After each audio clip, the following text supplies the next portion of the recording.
Isang mapagpalang araw po sa ating lahat. Kamusta naman po ang lahat? Kamusta po kayo? Ayan. Nawa ay makita sa mga mukha natin na tayo ay mga buhay pa, na tayo ay may panibagong sigla, may panibagong lakas para magpuri sa Panginoon. Kaya tayong lahat ay mag-awitan at magsayawan. Let's sing alive again.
para sa Panginoon. Let's sing, I see grace.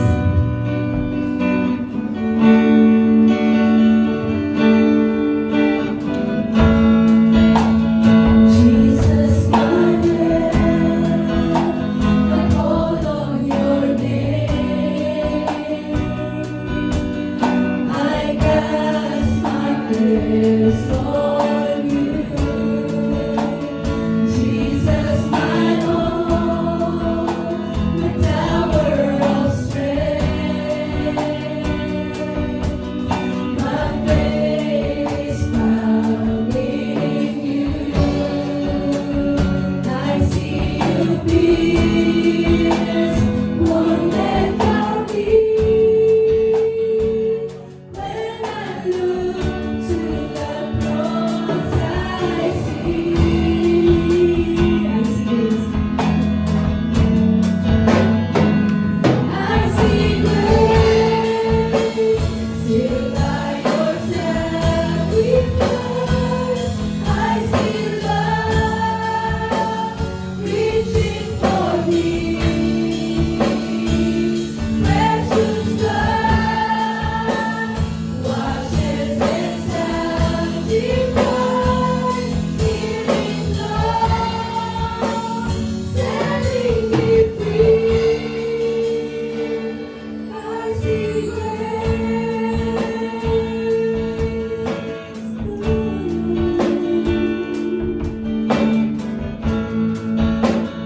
bearer of sin, afflicted and tried. You paid redemption's price, bearing my burdens. You set me on high. Your death has brought me life. I see you bleed, wounded for me. When I look to the cross, I see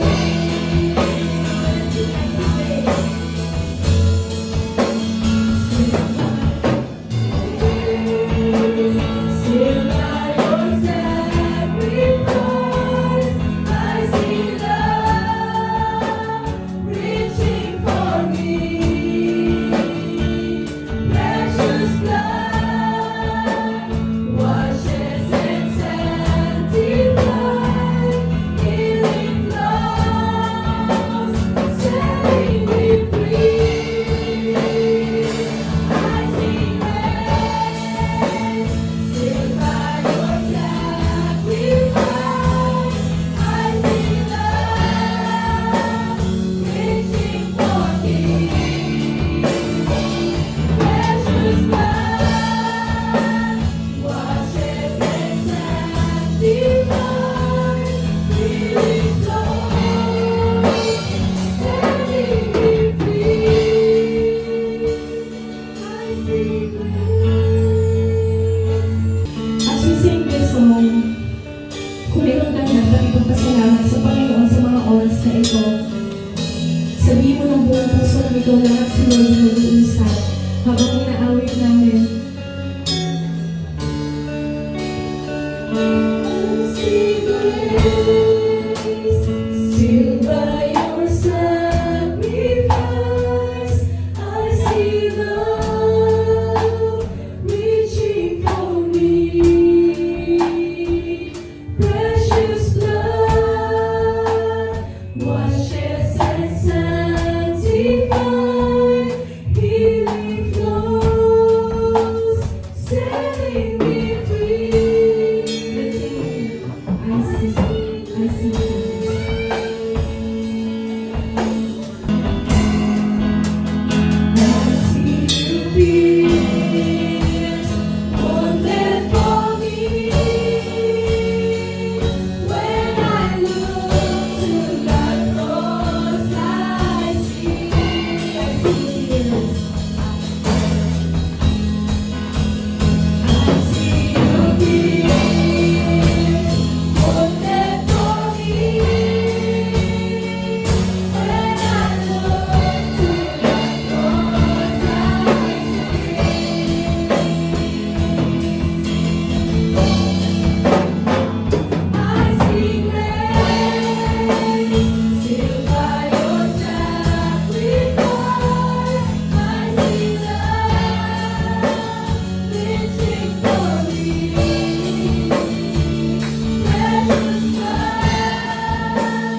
kung ating po mapapansin, ako po ang naatasan po dito sa CWHM Pandi upang magpahayag po ng salita ng Panginoon sa gabi po na ito. So let us have an open heart, an open mind to the Lord sa gabi po na ito. So sa gabi po na ito, meron po akong katanungan muna. Tingin po ba natin sa mga nangyari po sa paligid po natin, sa iba't ibang sitwasyon ng buhay po natin, minsan po ba natanong po ba natin sa mga pinagagawa po ba natin, am I still pleasing God? Are we still pleasing God sa lahat po ng ginagawa po natin? Na sa bawat step ng buhay natin, ano na ba ang nangyayari? Na minsan ano ba, parang naging kampante na tayo? O parang okay na tayo sa buhay natin? Na parang minsan nakakalimutan natin i-assess yung sarili natin. Ano na bang ginagawa natin sa church, sa family natin, at sa iba't ibang aspeto po ng buhay po natin. So sa gabi po na ito, makita po natin na totoo naman na tayong mga tao, iba't iba tayo ng effort para i-please si Lord. Yung mga tao nga, grabe kapag di ba, may gusto tayong paboran, di ba, talagang nag-effort tayo, marami tayong mga bagay na ginagawa. At sa gabi po na ito, hayaan niyo po makita natin kung ano ba dapat po yung ginagawa po natin bilang mga anak ng Diyos, kung paano natin mapiplease si Lord. Ang sabi po ng 1 Thessalonians chapter 5, verse 12, hanggang sa mga sumusunod po. Ang sabi po dito, Dear brothers and sisters, honor those who are your leaders in the Lord's work. They work hard among you and give you spiritual guidance. Show them great respect and wholehearted love because of their work, and live peacefully with each other. Verse 14, Brothers and sisters, we urge you to warn those who are lazy, encourage those who are timid, take tender care of those who are weak, be patient with everyone. And last verse po na babasahin po natin, See that no one pays back evil for evil, but always try to do good to each other and to all people. So yan po. Alam po natin na totoo na si Lord ay muling magbabalik at tayo po ay kanyang babalikan. Tayo po nananampalataya at maging yung mga namatay na nananampalataya. So dito po sa Thessalonica, makikita po natin sa chapter 4 na doon po ay didiscuss kung paano babalik ang Panginoon Jesus, na ito ay yung pagbalik niya ay tulad ng isang magnanakaw na dapat talaga tayo ay dapat tayo umamananampalataya. Tayo po na gustong sumasampalataya sa Panginoon Jesus ay meron tayong gawin na dapat tayo ay prepared sa kanyang pagbabalik. Na dapat na matagpuan tayo ni Lord na sa kanyang pagbalik ay napiplease pa rin natin siya.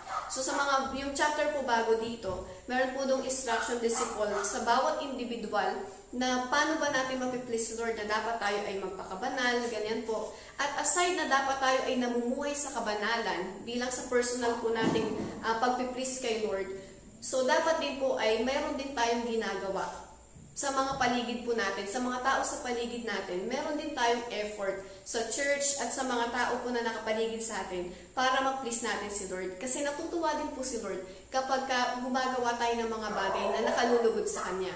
So, ano po ba yung mga bagay na dapat natin gawin? So, things we must do to please God. So, ito po yun. Number 1 po na makikita po natin sa ating pong binasa. Ang sabi po doon ay, honor our pastors and leaders. So sa verse po na iyon, ang sabi po doon, di ba, Dear brothers and sisters, honor those who are your leaders in the Lord's work. They work hard among you and give you spiritual guidance. Ang sabi po ng NIV version, so NLT po yung ginamit ko kanina. Now we ask you, brothers, to respect those who work hard among you. Ang sabi po doon, pag sinabi kasi nating i-honor, kasama po doon ay ang respect. At makikita po natin sa mga sumusunod na verse na marami pa tayong mga dapat na gawin sa mga bagay po na yon. So, sino po yung dapat nating i-respect daw doon? Napakalinaw po sa talata.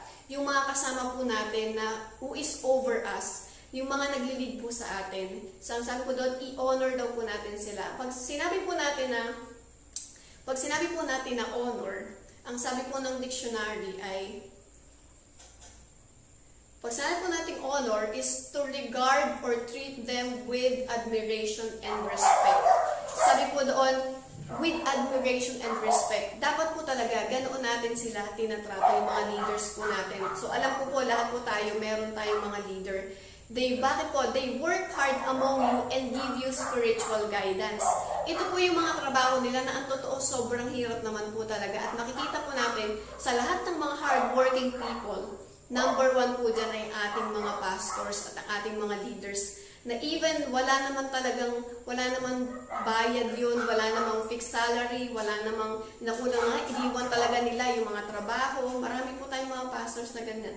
Iniwan ng trabaho just to share the gospel sa mga tao. Kaya tayo nandito. Kaya tayo po ay nakakilala sa Panginoon. So, iba't iba po yung mga karanasan po ng ating mga leaders. Kaya ang totoo po, dapat talaga na tayo ay bigyan natin sila ng honor and respect. So, bakit din po, di ba, sabi po doon, binibigyan nila tayo ng spiritual guidance. So, mula po nung tinanggap natin ng Panginoong Jesus sa buhay po natin, ito po yung isa na dapat nating makita na kailangan po natin ng mga tao to help us grow in the faith. So, yung pananampalatayang tinanggap po natin, dapat talaga ay ito ay lumalago. At naniniwala po ako na kaya tayo nandito lumago sa pananampalataya.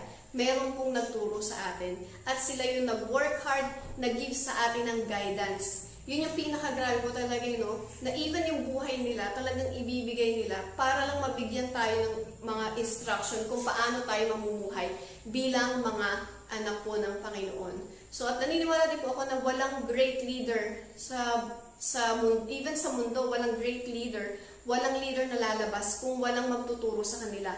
Even in the secular, alam po natin na kailangan ng guidance. At sa atin po, higit lalo, tayo bilang mga mananampalataya, kailangan natin ng spiritual guidance. At walang ibang magtuturo nun sa atin, kundi yung mga taong inassign ni Lord para tayo ay i-lead. So, if we will not honor our leaders, our pastors, ano po bang mangyayari sa atin? Hindi tayo mag-grow. And ano pa pong mapapansin po natin? Alam niyo po ba na bakit kailangan talaga na pinapaalala ni Apostol Pablo na i-honor sila? Kasi kung hindi tayo naniniwala sa kanila, alam niyo po ba na sa panahon lalo ngayon, mostly, hindi man lahat ng instruction or most of the time, si Lord ay nangungusap sa pamamagitan nila. So kung walang maglilid po sa atin, kung walang mag-guide sa atin, kung wala tayong mapapakinggan, or kung nakikinig man tayo, tas wala tayong pagkilala sa kanila, walang power ang lahat ng salita ng Diyos na makapapakinggan po natin. Kaya dapat po, malinaw po sa atin na yung mga naglilid po sa atin ay totoong lingkod sila ng Panginoon. Alam po natin yun sa puso natin. Kaya dapat i-honor natin yun. Kilalanin natin na talagang ang instruction na galing mula kay Lord ay dumadaan sa kanila para tayo ay i-lead sa tamang landas bilang mga anak ng Diyos. So kung makita rin po natin, si Lord ay talagang nagbibigay ng instruction sa buhay po natin. Yes, we have the Bible, pero naniniwala po ako na unang-una nating narinig ang salita ng Diyos sa pamamagitan ng mga leaders natin na nangungulit sa atin, sa pamamagitan ng pastors natin na nagbibigay sa atin ng instruction. So, di ba sila yung unang humayo po sa atin, kung naaalala nyo lang po, no? So, show them great respect and wholehearted love. Ang sabi po ng mga sumusunod na talata, buong-buong pagmamahal. Yung talagang walang halong pagkukunyari. And live peacefully with each other. At syempre po, para magkaroon tayo ng totoong relasyon, sabi po doon, dapat din po ay meron tayong ugnayan sa kanila. Nakikipag-ugnayan tayo ng buong kapayapaan sa kanila. Kaya dapat po, anong una natin gawin? We are pleasing God if we are honoring our pastors, our leaders.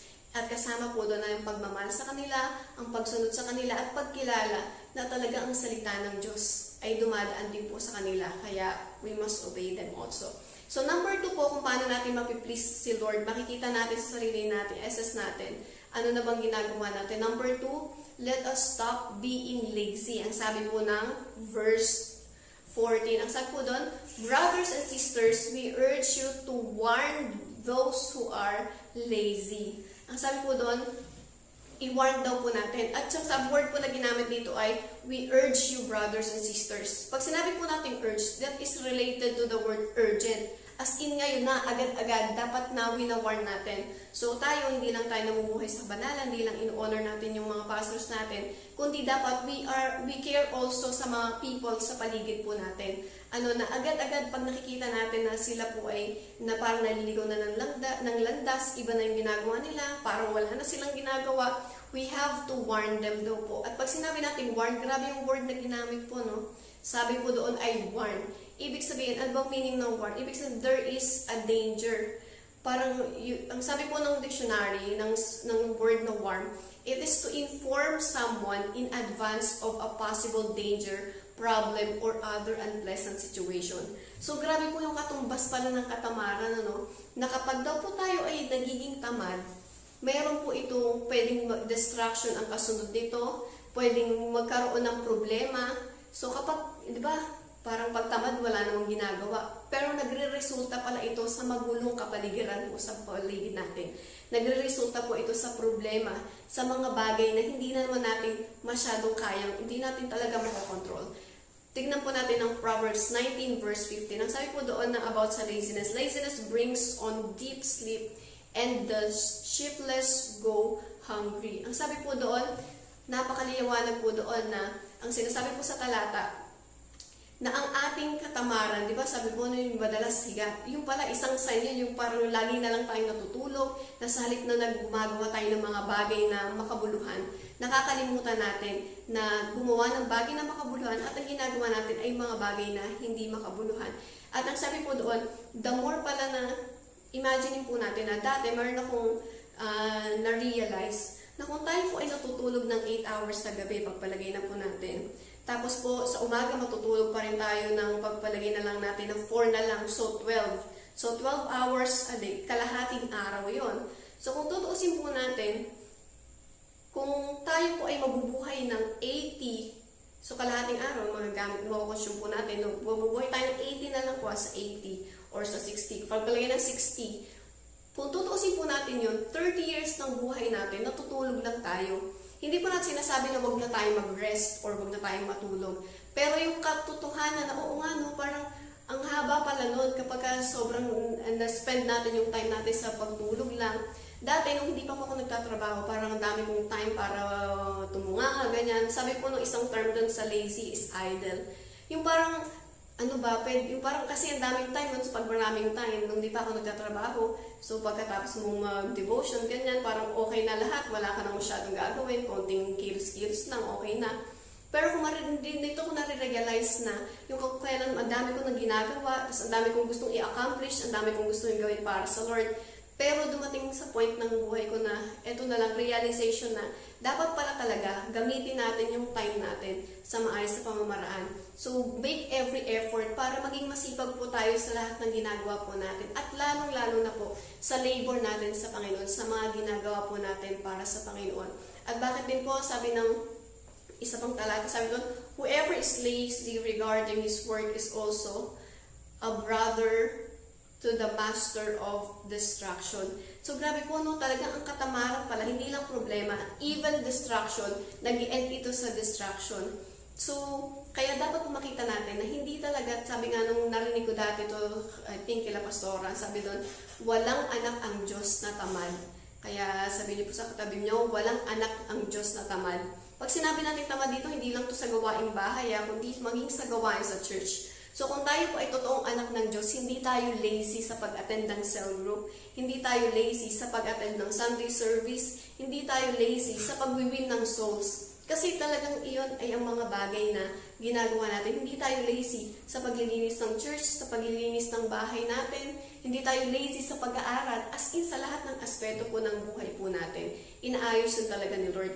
Ako talaga bilang patotoo, talagang lumaki ako na inaamin ko na sobrang tamad ko, parang ganyan. Parang gano'n na nga talaga. Pero yung katotohanan na yung na-realize ko na, dahil sa pagtuturo nila ng mga leaders natin, na hindi pala pwede na tayo ay tatamad-tamad. So, kaya kailangan mag-change of mind, mag-repent kay Lord sa katamaran, at ngayon, balik lang tayo sa kasipagan natin, dahil tayo ay mga anak ng Diyos, at marami pang paggagamitan si Lord sa buhay po natin. Hindi pwedeng tayo ay tatamad-tamad. Kaya dapat po, maging tayo palagi, maging masipag tayo sa paggawa ng mabuti, sa paggawa ng mga bagay na nakalulugod sa ating Panginoon. Sa gayon, ay mapiplease natin si Lord. Dahil si Lord, hindi siya napiplease kung pala tayo ay tatamad-tamad. Kaya, let us stop being lazy. Kasi ano na bang kalagayan po natin? Minsan, ang sabi po ng isa pang talata sa Tagalog, ang taong tamad ay laging nakatihaya, kaya't siya'y magugutom, walang panlagay sa sikmura. Sabi po doon, grabe no, even yung laziness, hindi lang distraction, hindi lang mga negative things or problems, nag-e-end din po ito, pwede din ito magresulta sa ating pagkagutom. Siyempre, kung tinatamad tayo, hindi tayo magtatrabaho, so talagang wala tayong kakainin. Kaya dapat po, tayo po ay masipag, hindi lang sa secular, kundi maging sa paglilingkod natin sa ating Panginoon. So nitong panahon po ng pandemic, ang dami, di ba, parang natulog ang maraming bagay sa atin. Pero yung ngayon naman, nakikita natin, even mga Filipinos, di ba, dati parang nakakahiyang di ba, mag-sell, ganyan, mga kung anong binibenta. Pero yung katotohanan na, yun pala talaga dapat yung ginagawa natin, na hindi natin sinasayang yung time natin ngayon. Good thing, ang daming nag-raise up ng mga business, ang daming mga naging mga seller online, kasi yun ang po talaga yung trend ngayon eh. So, isa po yung paraan kung paano natin ma-awaken yung mga yung mga talent natin sa pagbi-business, at wala namang masama po doon. Basta, wag lang natin kakalimutan na kung gaano tayo kasipag sa business natin, masipag din tayo sa paglilingkod sa ating Panginoon. So, yun po. Victorious naman tayo, kaya dapat patuloy po natin yung lakaran. At ang sabi po dito sa next po, kamusta na po tayo? Kamusta tayo sa ating patuloy na paglilingkod sa Panginoon? So ngayon po makikita natin tayo ay face-to-face na. So ngayon po ba itinatamad pa rin tayo sa pagdalo sa church? So hindi na po dapat na ganoon. So ano pa man yung ginagawa po natin, i-honor natin si Lord at maging masipag po tayo. So hindi po tayo dapat na idle. Kung minsan tinamad din tayo na parang tinamad tayo na magtiwala, tinamad tayo na ipagkatiwala kay Lord ang lahat ng bagay, balik lang po tayo. Balik lang ng balik. So makikita rin po natin na ano pa po yung paraan para makita natin na napiplease talaga natin si Lord sa buhay po natin. So hindi lang natin ino-honor yung mga leaders natin and pastors natin, hindi lang na nagiging masipag tayo, kundi number 3 po, dapat we are also helping the weak. So let us help the weak. Ang sabi po ng talata, brothers and sisters, we urge you to warn those who are lazy, encourage those who are timid, take tender care of those who are weak. Be patient with everyone. So makikita po natin na ito ay part naman natin ito sa part din natin ito sa ating mga kamananampalataya, sa mga tao sa paligid natin na parang talagang nadi-discourage na. Sa haba na ng pandemic po natin na naranasan natin, di ba? Makikita po natin ang dami na talaga na-discourage. Even mga mananampalataya man sila or hindi. So this is the time for us na makita natin na dapat po ay ready tayo to encourage even the timid. Yung mga wala ng courage, i-encourage natin sila. Yung mga tao na nalulungkot, mga tao na nawawala na ng pag-asa, yung mga tao na nanghihina na, let us encourage them. Let us take care of the people around us. Hindi ba kaya ang purpose natin to love God and to love people? Alam po natin yun, na dapat ay minamahal natin yung mga tao sa paligid natin. At part ng pagmamahal po natin sa kanila ay ang pag-lift up sa kanila sa oras na sila ay nangangailangan. Na sa oras na sila ay nanghihina, dapat nandito po tayo para palakasin sila. So tayo po, alam po natin, dumarating sa time na mahina rin tayo, pero alam po natin na yung Word of God, sapat yun para tayo ay patuloy na palakasin. Sa gayon, ma-extend din natin yung ating care, ma-extend natin yung ating kalakasan sa mga tao sa paligid natin. Ang dami talaga pong discouraged, lalo sa panahon po ngayon, ang dami pong nagkakasakit. Even mga bababalitaan natin, marami nagkukwento na ang dami nilang pinagdadaanan talaga sa buhay. So, na nagiging dahilan para sila po ay manghina. So, let us encourage them. Let us take care of them. Let us help them na muling makabangon. At patuloy na makita natin na talaga namang nare-reward ni Lord ang lahat ng mga bagay na yun. Ang lahat ng ating pagpapagal.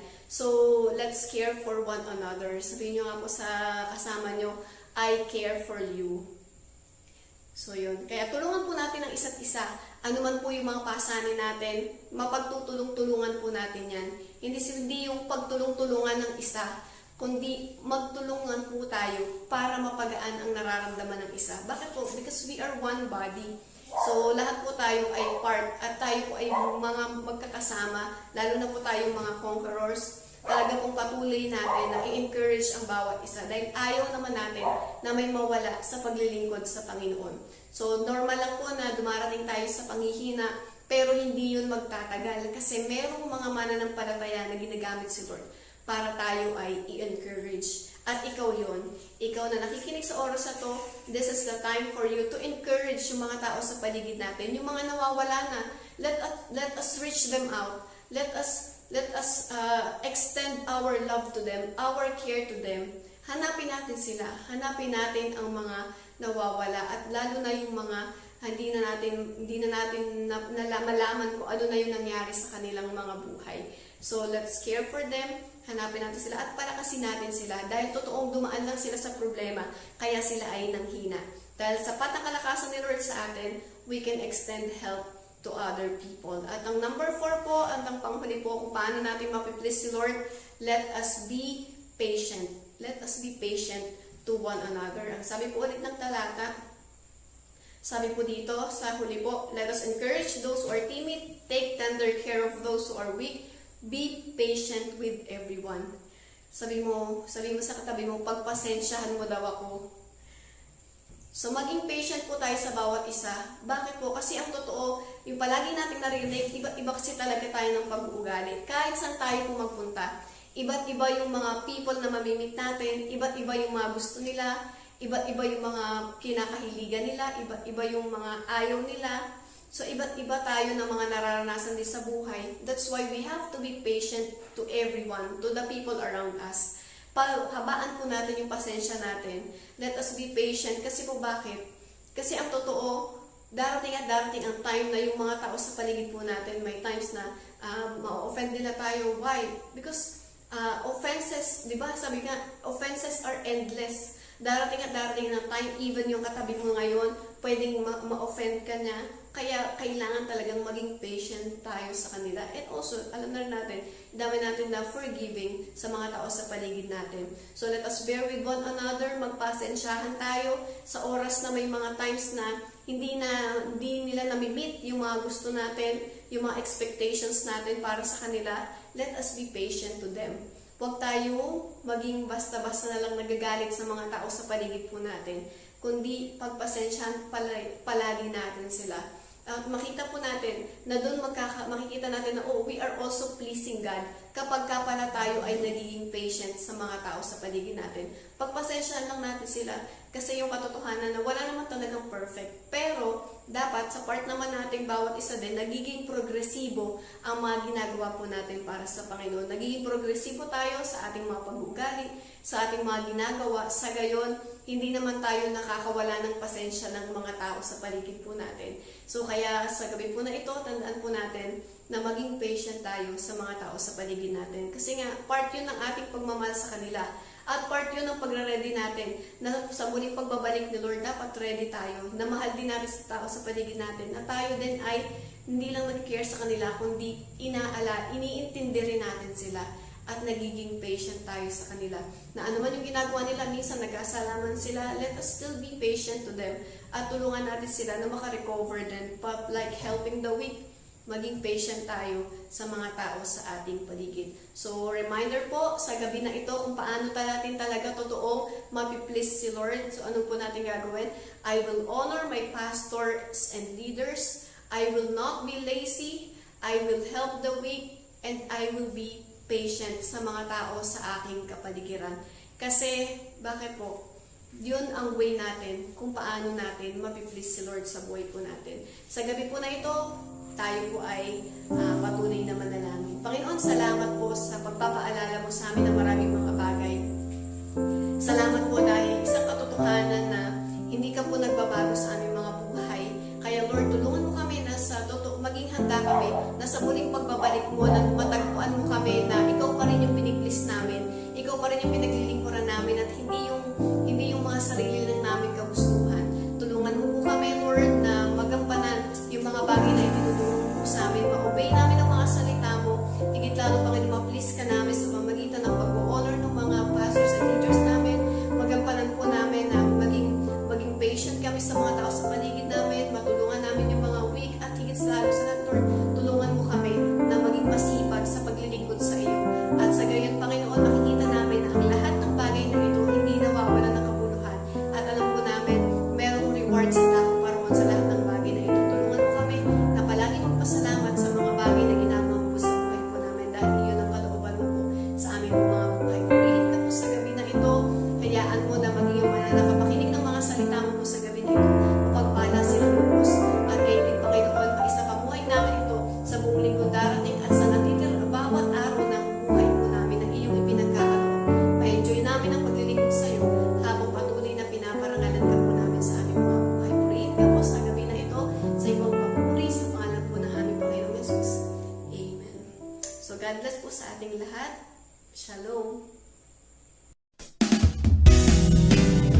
Pinagpala ka ba sa salita ng Diyos na iyong narinig?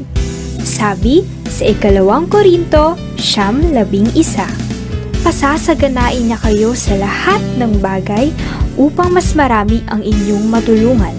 Sa gayon, lalong darami ang magpapasalamat sa Diyos dahil sa inyong tulong na dadalhin namin sa kanila. Bilang pagpupuri at pagsunod sa Panginoon sa pamamagitan ng pagkakaloob, maaari mong ipadala ang iyong offering online through GCash or PayMaya. Number 0919-060-9448. Together, let us reach more people for the Lord. Like our Facebook page, Conqueror World Harvest Mission. You will truly receive daily inspirations that will fuel you for the day.